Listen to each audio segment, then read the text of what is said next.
दर्शकों, गणतंत्र दिवस की आप सभी को ढेरों शुभकामनाएं। नमस्कार, मैं हूं डॉक्टर तपस्या। नमस्कार एमपी में आप सभी का हम स्वागत करते हैं और हमारा कार्यक्रम जो रहता है सोमवार से लेकर शनिवार तक आपके बीच हम लेकर आते हैं। और आज का जो दिन है वो बहुत खास है, यानी कि गणतंत्र दिवस, जो हमारे भारत का राष्ट्रीय पर्व है। और हम सब जानते हैं कि 26 जनवरी को हम इस पर्व को भी धूमधाम से मनाते हैं। और इसी के साथ में सन 1950 में जो सरकार अधिनियम था उसको हटाकर हमने भारत का संविधान लागू किया और उसी के उपलक्ष्य में आज का दिन हम सेलिब्रेट करते हैं। आज का जो हमारा कार्यक्रम गणतंत्र दिवस पर है और उसी के उपलक्ष्य में हम शौर्य गाथा पर हम बातचीत करेंगे और इसके लिए हमारे बीच में मेहमान भी हैं और इसी के साथ एक्सपर्ट भी हैं। लेकिन उससे पहले हम सब जानते हैं कि नमस्कार एमपी में हम शुरुआत करते हैं तिथि से। तो आइए नज़र डालते हैं तिथि पर। विक्रम संवत 2079 माघ पक्ष की पंचमी तिथि है, दिन है गुरुवार, तारीख है 26 जनवरी 2023।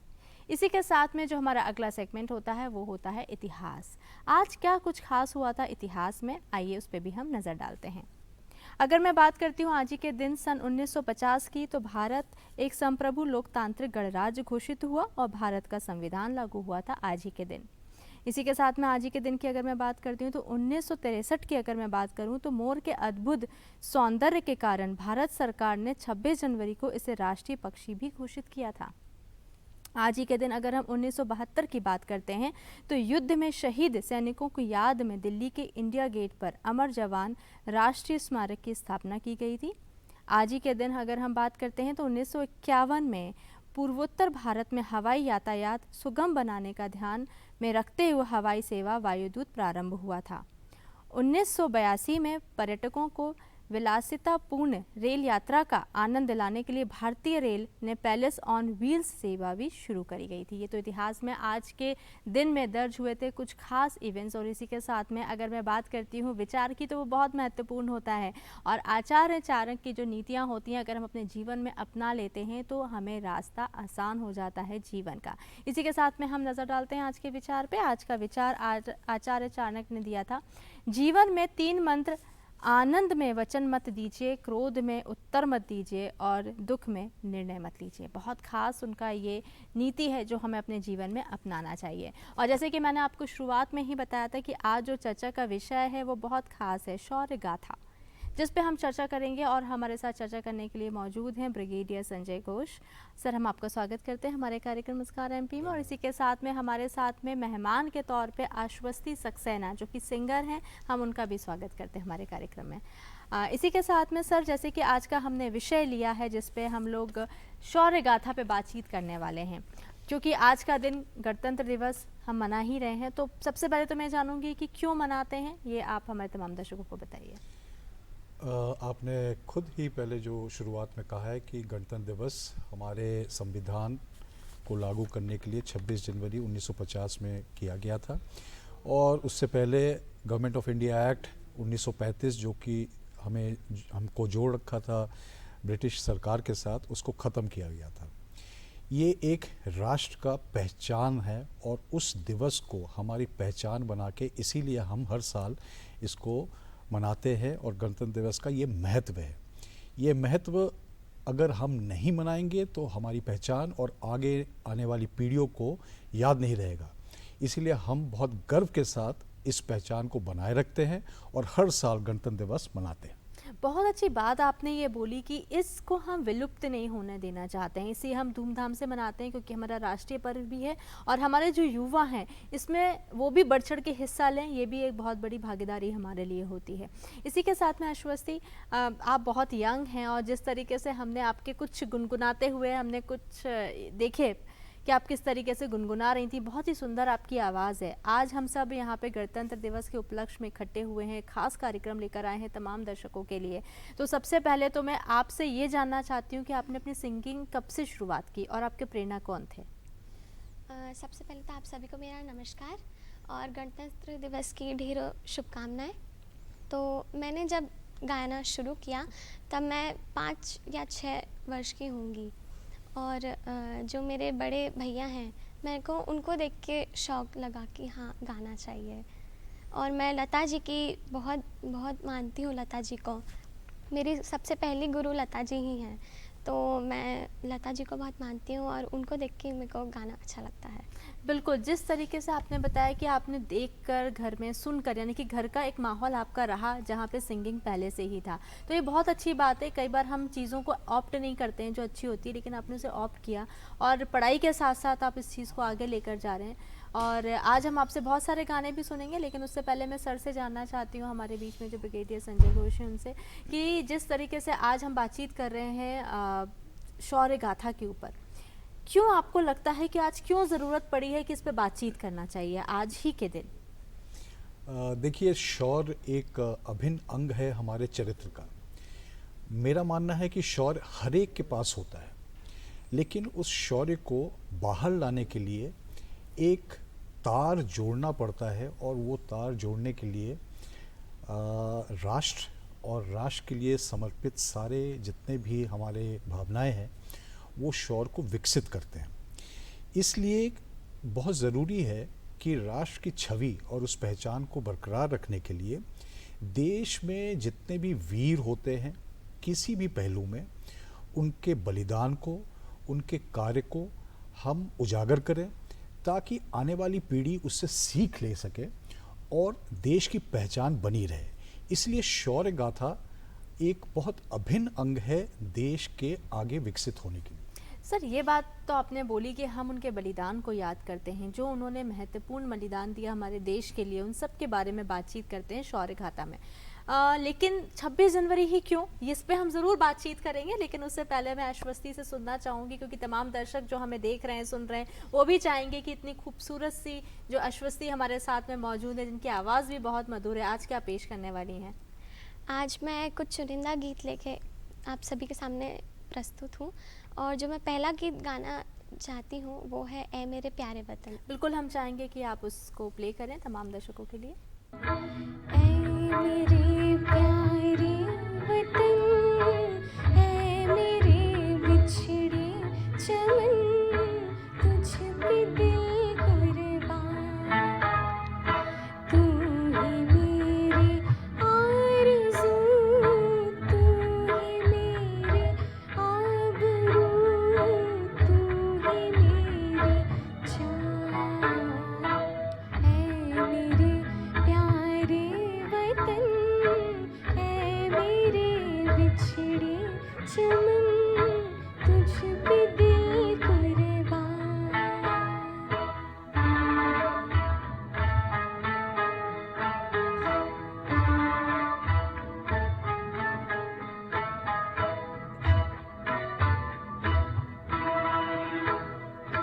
तेरे दामन से जो आए उन हवाओं को सलाम,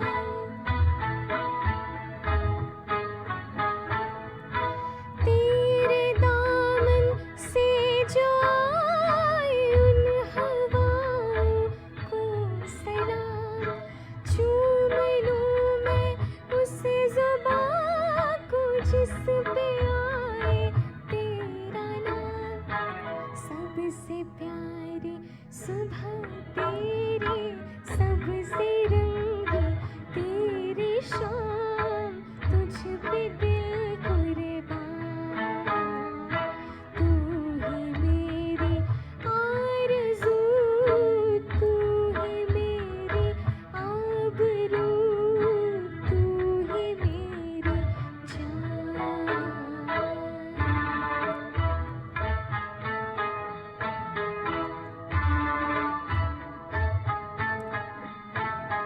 बहुत ही आनंद आ रहा था सुनने में, सर भी बहुत खो गए थे उसमें। कितने सुंदर तरीके से आपने गाया, और मुझे लग रहा है तमाम दर्शक जो हमें सुन रहे थे वो बार बार सोच रहे होंगे कि और आप क्या गाने वाले हो। लेकिन हम उससे पहले यहाँ पे जैसे कि बातचीत कर रहे थे सर हम, कि 26 जनवरी को ही क्यों शौर्य गाथा पे हम आज बातचीत कर रहे हैं, क्योंकि ये हम किसी और भी दिन कर सकते थे, और क्यों ज़रूरी है बातचीत करना?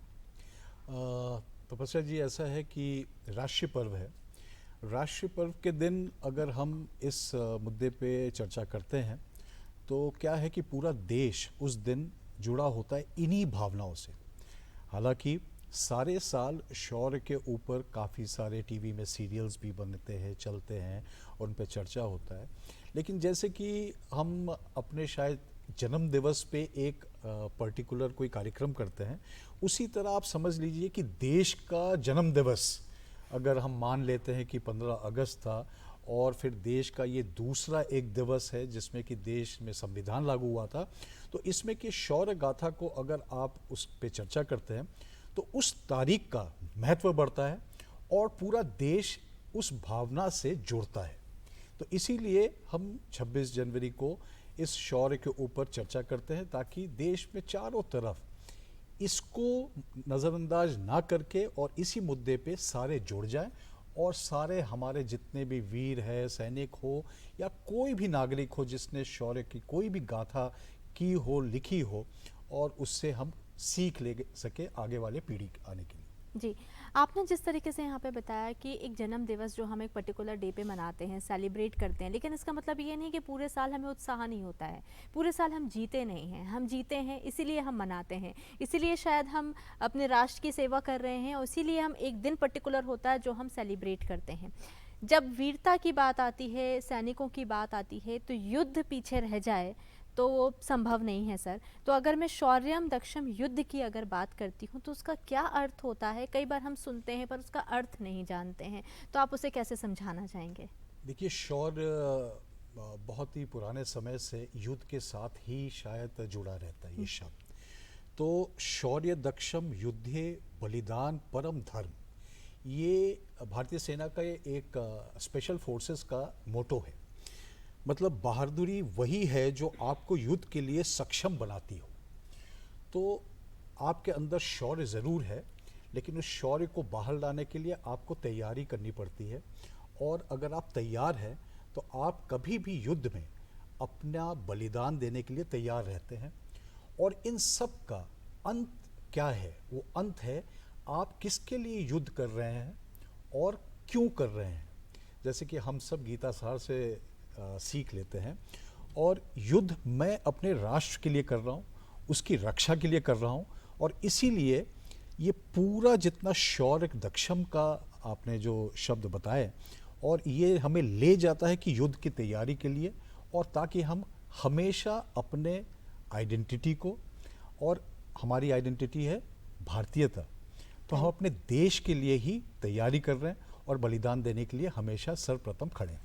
वाह, कितनी खूबसूरती से आपने इस युद्ध को इतने अच्छे से समझा दिया कि मुझे लगता है कि हर किसी के मन में जज्बा आ जाता है कि हमें भी अपनी भागीदारी देनी है। इस पे हम ज़रूर चर्चा करेंगे, क्योंकि कई बार ऐसा होता है कि हम सैनिक में नहीं होते हैं, हम उसमें नहीं सेवा दे के काम कर पाते और मन में जज्बा होता है अपने भारत के लिए, अपने देश के लिए कुछ करने के लिए। लेकिन क्या हम कर सकते हैं? ये एक बहुत बड़ा प्रश्न है, लेकिन वाकई कर सकते हैं ऐसा मुझे लगता है। लेकिन यहाँ पे ब्रिगेडियर संजय घोष क्या कहेंगे, इस पे हम ज़रूर चर्चा करेंगे। लेकिन उससे पहले हम आश्वस्ति, अगला गीत हम चाहेंगे आप क्या पेश करने वाले हैं हमारे तमाम दर्शकों के लिए? अगला गीत जो मैं प्रस्तुत करने जा रही हूँ वो लता जी की आवाज़ में है, हर कर्म अपना करेंगे ए वतन तेरे लिए। चाहेंगे कि आप उसे पेश करें।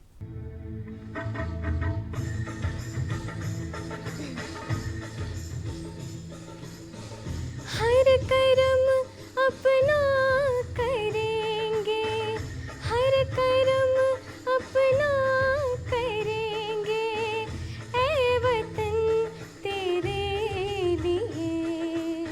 दिल दिया है जान भी देंगे ए वतन तेरे लिए। दिल दिया है जान भी देंगे ए वतन तेरे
दर्शक को भी बहुत उसमें खो जा रहे हैं। उनको लग रहा है कि वाकई जो एक फीलिंग है जिस पे हम सर बातचीत कर रहे हैं, कि जिसमें कि हम सैनिकों की बात कर रहे हैं, उनकी गाथाओं की बात कर रहे हैं, सर के सबको दृश्य सामने ही हो रहा है। बहुत ही खूबसूरत, आप बहुत लाइव आपने उस चीज़ को कर दिया है। जैसे कि मेरा प्रश्न सर अभी मैंने लास्ट उसमें किया कि जो सैनिक नहीं हैं, जो उसमें भर्ती नहीं है, अपने सेवाएं नहीं दे रहे हैं, तो क्या आम जैसे हम लोग हैं, आम जनता जो है वो कैसे भागीदारी निभा सकती है देश को बचाने में? देश के लिए बोल सकते हैं कि युद्ध होता है जो बॉर्डर पे जाके किया जाता है, लेकिन एक युद्ध होता है जो हम अपने देश को बचाने के लिए दूसरी तरीके से भी कर सकते हैं।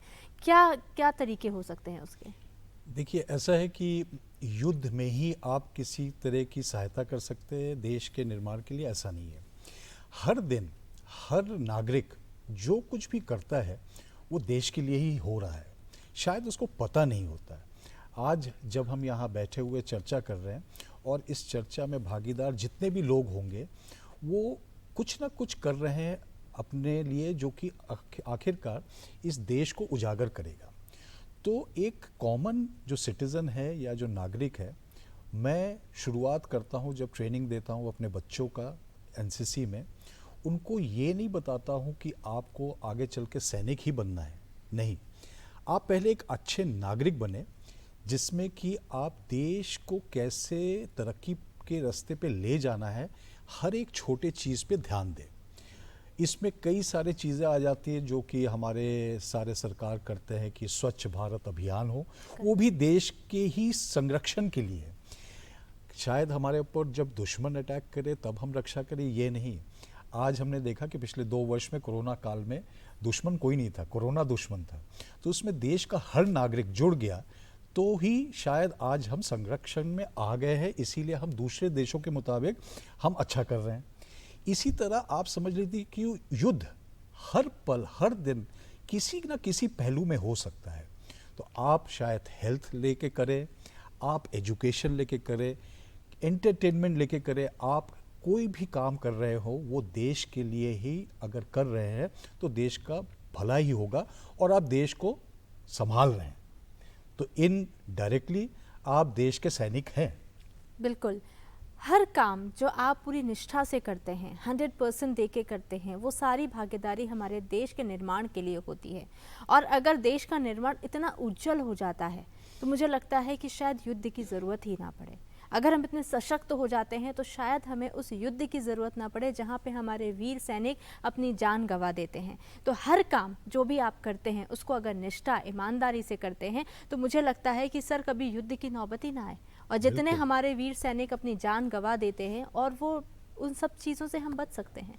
तो इसी के साथ में मुझे लगता है कि हम हर काम को निष्ठा से करेंगे। और अगर मैं बात करती हूँ पुरस्कार की, अगर मैं बात करती हूँ कि जब भी हम पुरस्कार की बात करते हैं तो शौर्य पुरस्कार के नाम पे हम सुनते हैं हमेशा, वो कब दिया जाता है इसके बारे में भी हम जानना चाहेंगे। हमारे जो राष्ट्रीय 2 दिवस है 15 अगस्त और 26 जनवरी, इन 2 दिनों में ही हम सारे शौर्य पुरस्कार वितरित करते हैं देश में।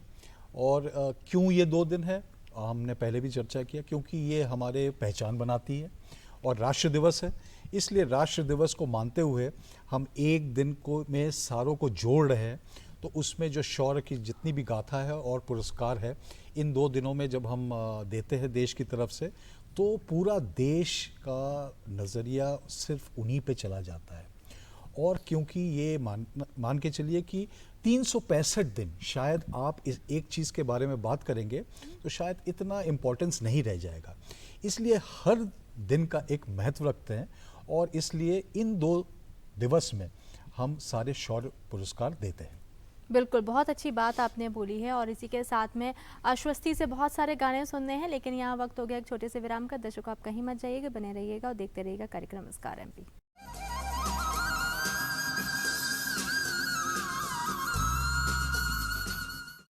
दर्शकों, पुनः स्वागत है आपका। आप देख रहे हैं कार्यक्रम नमस्कार एमपी और आज हम चर्चा कर रहे हैं शौर्य गाथा पर। जैसे कि विराम से जाने से पहले मैंने आपको आश्वस्त किया था कि आश्वस्ति का बहुत ही सुंदर गाना गाने वाली है यहाँ पे, तो मैं चाहूँगी कि आश्वस्ति आप कौन सा गाना पेश करने वाली हैं? अगला गीत जो मैं प्रस्तुत करने जा रही हूँ वो लता जी की आवाज़ में है और ये गीत मैं सभी देशवासियों को समर्पित करती हूँ। बिल्कुल, हम चाहेंगे कि आप पेश करें।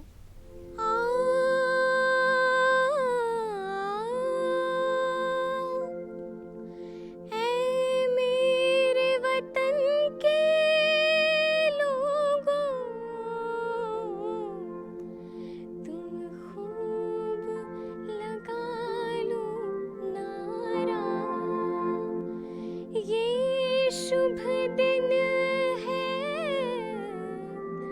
हम सबका, लहरा लो तिरंगा प्यारा, पर मत भूलो सीमा पर वीरों ने है प्राण गंवाए।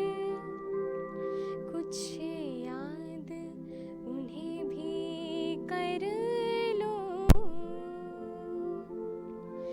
कुछ याद उन्हें भी कर लो, जो लौट के घर ना आए, जो लौट के घर ना आए। ऐ मेरे वतन के लोगों, जरा आँख में भर लो पानी, जो शहीद हुए हैं उनकी जरा याद करो कुर्बानी। तुम भूल न जाओ उनको, इसलिए सुनो ये कहानी, जो शहीद हुए हैं उनकी जरा याद करो कुर्बानी।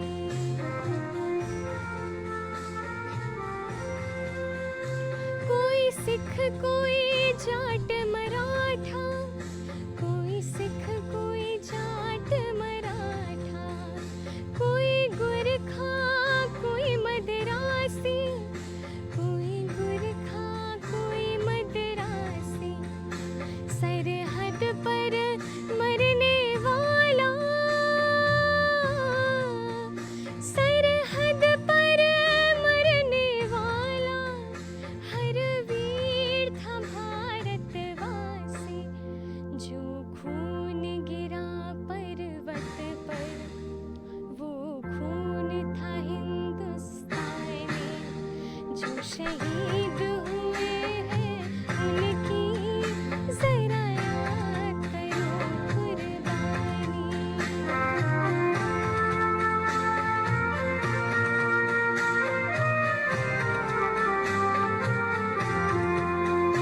थी खून से लथपथ काया, फिर भी बंदूक उठा के 10-10 को एक ने मारा, फिर गिर गए होश गवा के। जब अंत समय आया तो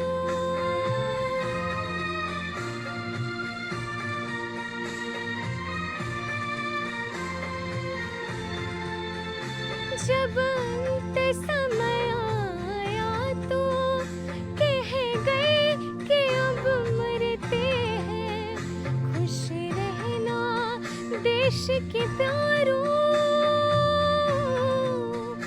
खुश रहना देश के प्यारों, अब हम तो सफर करते हैं, अब हम तो सफर करते हैं। क्या लोग थे वो दीवाने, क्या लोग थे वो अभिमानी, जो शहीद हुए हैं उनकी जरा याद करो कुर्बानी। तुम भूल न जाओ उनको, इसलिए कही ये कहानी, जो शहीद हुए हैं उनकी जरा याद करो कुर्बानी। जय हिंद की सेना,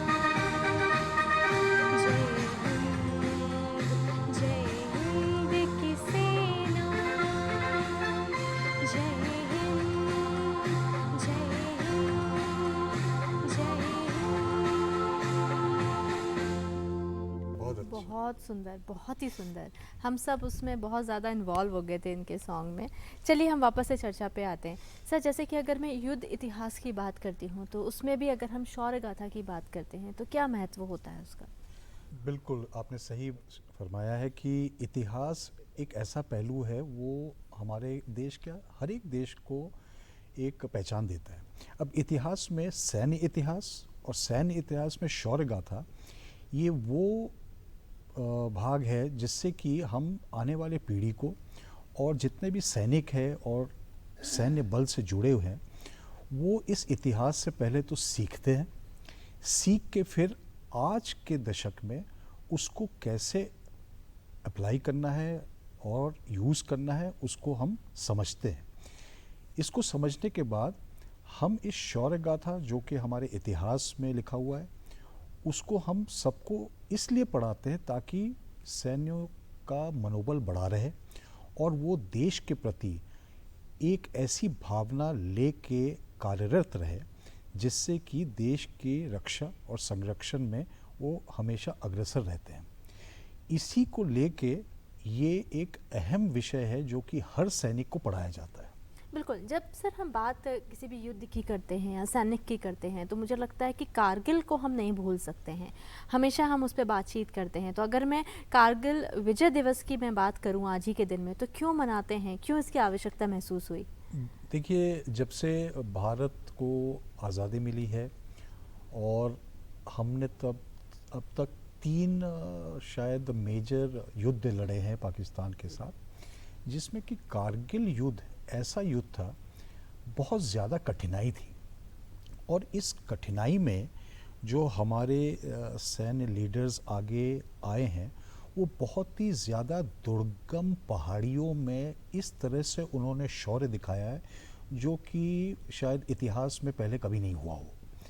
इसलिए कारगिल का महत्व हम बहुत ज़्यादा इस दशक में देते हैं, क्योंकि पिछले 2-3 दशक में जो भी हमारी युवा पीढ़ी आगे बढ़ रही है देश में, उनको जो इमीडिएट हिस्ट्री है वो शायद भूलेंगे नहीं और उसको नज़रअंदाज ना करते हुए, उससे सीख लेते हुए देश की रक्षा और देश के मनोबल के लिए वो अग्रसर रहेंगे।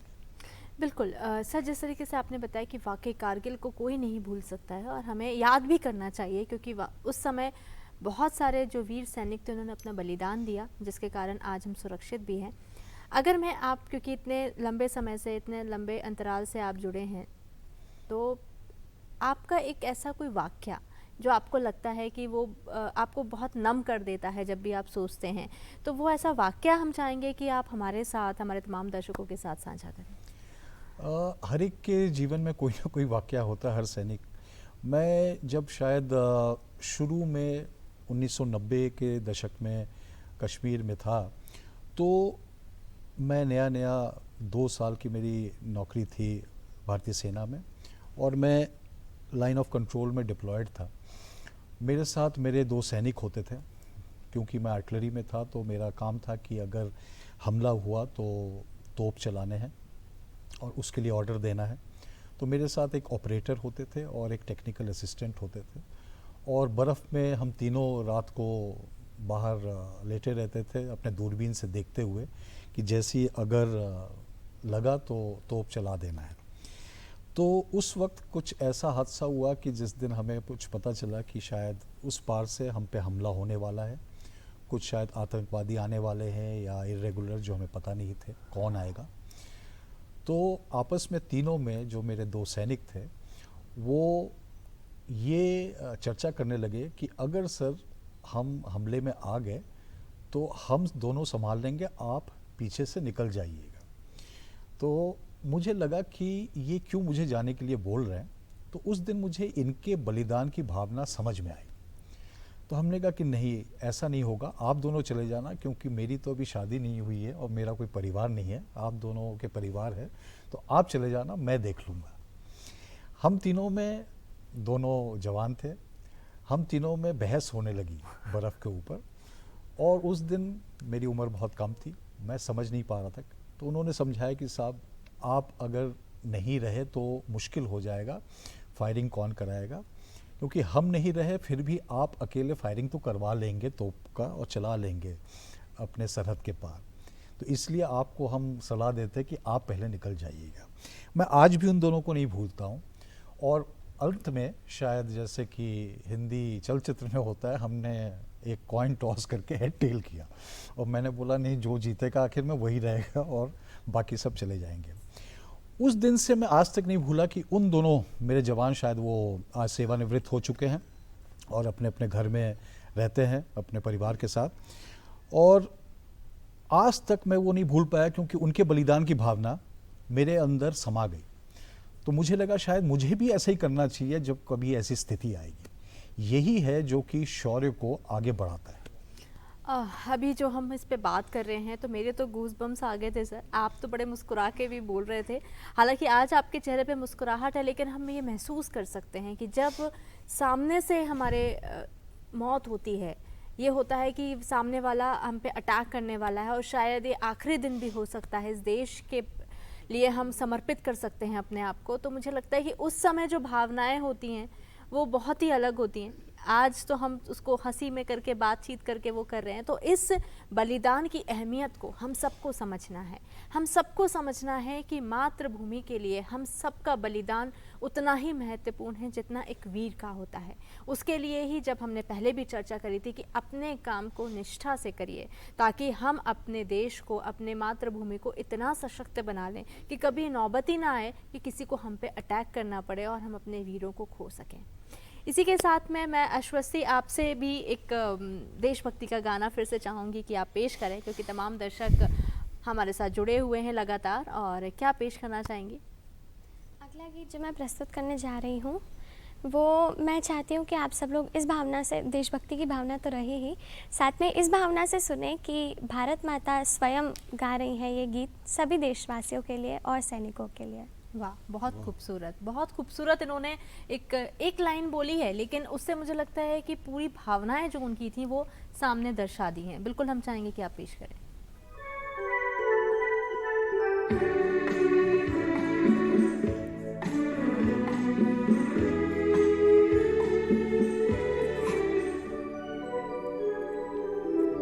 तू जहाँ जहाँ चलेगा मेरा साया साथ होगा। तू जहाँ जहाँ चलेगा मेरा साया साथ होगा।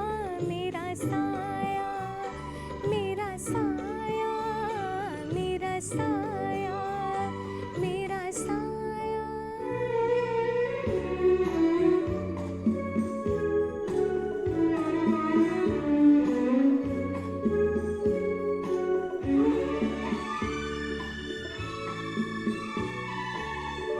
कभी मुझको याद करके जो बहेंगे तेरे आंसू, कभी मुझको याद करके जो बहेंगे तेरे आंसू, तो वहीं पे रोक लेंगे उन्हें आके मेरे आंसू।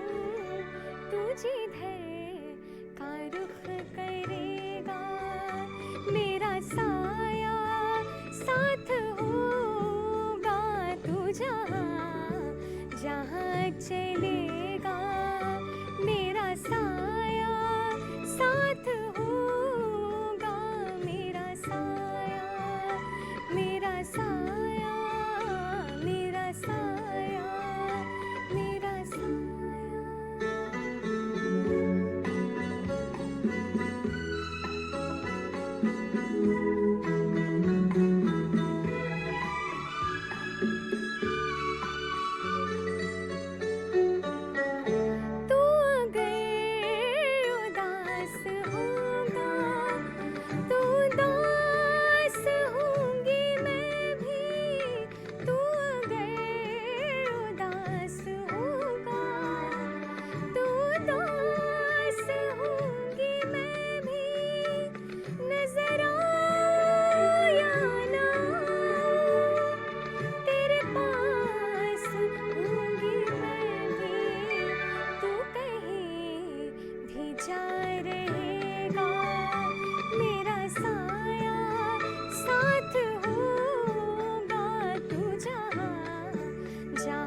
चलेगा, मेरा साया साथ होगा, मेरा साया, मेरा साया, मेरा साया, मेरा साया, मेरा साया, मेरा साया, मेरा साया, मेरा साया।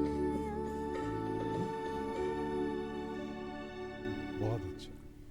मातृभूमि क्या कहना चाहती है आज इस गाने के बोल से बहुत बेहतर तरीके से आने आश्वस्ति ने यहाँ पे पेश किया। और मुझे लगता है कि सर जो हम लोग अभी डिस्कस कर रहे थे वही बात आ रही है कि मातृभूमि जो कहना चाहती है वो शायद वो बोल ना पाए, लेकिन हम कहीं ना कहीं उसमें प्राय जुड़ जाते हैं जो अपनी बात उनके माध्यम से कह सकते हैं। अब मैं अगर बात करती हूँ, क्योंकि आज सर हम लोग शौर्य गाथा पे बातचीत कर रहे हैं, आज हमारा राष्ट्रीय पर्व है 26 जनवरी, हम सब सेलिब्रेट कर रहे हैं। आप क्या मैसेज देना चाहते हैं हमारे तमाम दर्शकों को जो हमें देख रहे हैं, सुन रहे हैं? देखिए, मध्य प्रदेश में मैं तो नेशनल कैडेट कोर के सारे विद्यार्थी और कैडेट्स को लेके उनको सिखलाई देता हूँ। करीब पूरे मध्य प्रदेश में 1 लाख से ऊपर कैडेट्स हैं, लड़के लड़कियाँ, जो कि क्लास 8 से लेके कॉलेज तक के हैं। ये कौन है? ये वही है आगे चल के जो देश को चलाएंगे। जैसे कि हमारे साथ ये इतनी मधुर सिंगर जो कि अभी तक गाना गा रही थी, ये आज के फ्यूचर, हमारे फ्यूचर यही है। अगर ये इस पर्व से कुछ सीख हासिल कर सकते हैं और अपनी देशभक्ति को उजागर रख सकते हैं तो हमारा देश आगे अच्छा ही चलेगा। हम और आप चाहे ना रहें, लेकिन ये बच्चे आगे चल के जब हमारे स्थिति में पहुंचेंगे तो ये देश को मजबूत बना के आगे चलते रहेंगे। तो मेरा यही मानना है कि इन सारे देशवासियों को कि देश से बड़ा कुछ नहीं, आपकी पहचान वही है। इसीलिए आप वो सब कुछ करें जो कि इस देश को एक नाम दे, एक प्रतिष्ठा दे, और हम कहीं पे भी जाए तो हमारी पहचान देश के नाम से ही होती है। तो आपका जो पासपोर्ट है वही आपकी पहचान है, वो पासपोर्ट देश की पहचान है। तो अगर हम उस चीज़ को मद्देनज़र रखें तो हम सब ऐसे ही चलते रहे अपनी ज़िंदगी में, तो हर गणतंत्र दिवस में जो हम सबको शुभकामनाएं देते हैं और आप देश की प्रगति में अग्रसर रहें। बहुत अच्छी बात आपने बोली कि हर पर्व एक मैसेज देता है, हम उस मैसेज को समझें और अपने जीवन में आत्मसात करें, क्योंकि यही हमारी पहचान है, राष्ट्र हमारा पहचान है।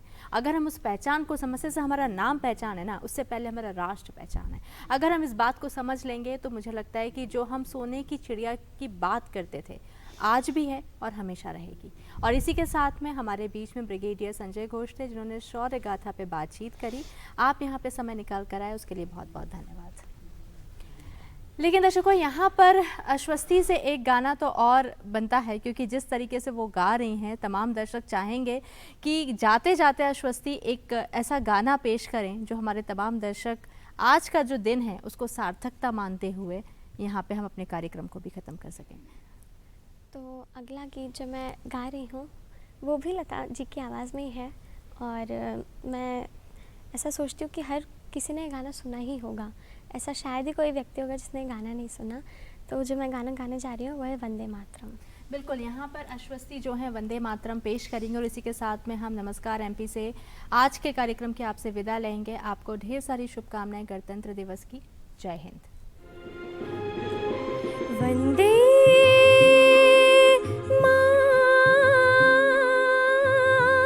मातरम, वंदे मातरम, वंदे मातरम, वंदे मातरम, वंदे मातरम, वंदे मातरम, वंदे मातरम, वंदे मातरम, वंदे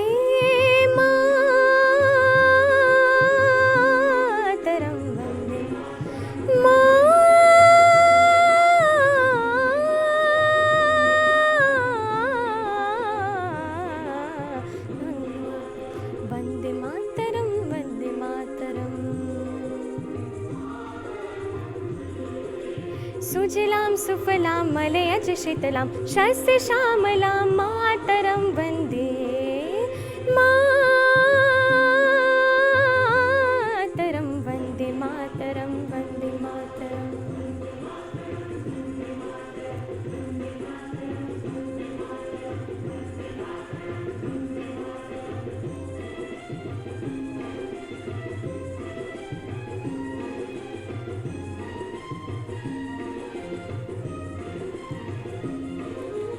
शुभ्र ज्योत्स्ना पुलकितयामिनीं फुल्लकुसुमिता द्रुमदलशोभिनीं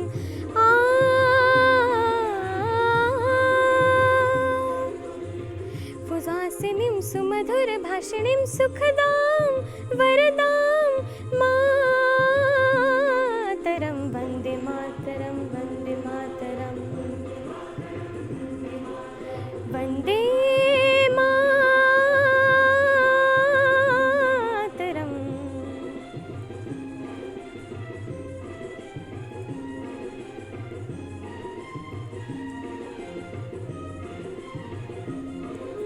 सप्तकोटिकण्ठा कलकल निनाद करले निसप्तकोटि भुजैत द्रुत कर खरवाले सप्तकोटिकण्ठा कलकल निनाद करले निसप्तकोटि भुजैत द्रुत खर खरवाले अबला किनु मत बाले बाहुबल धारिणीं नमामि तारिणीं रिपुदल वारिणीं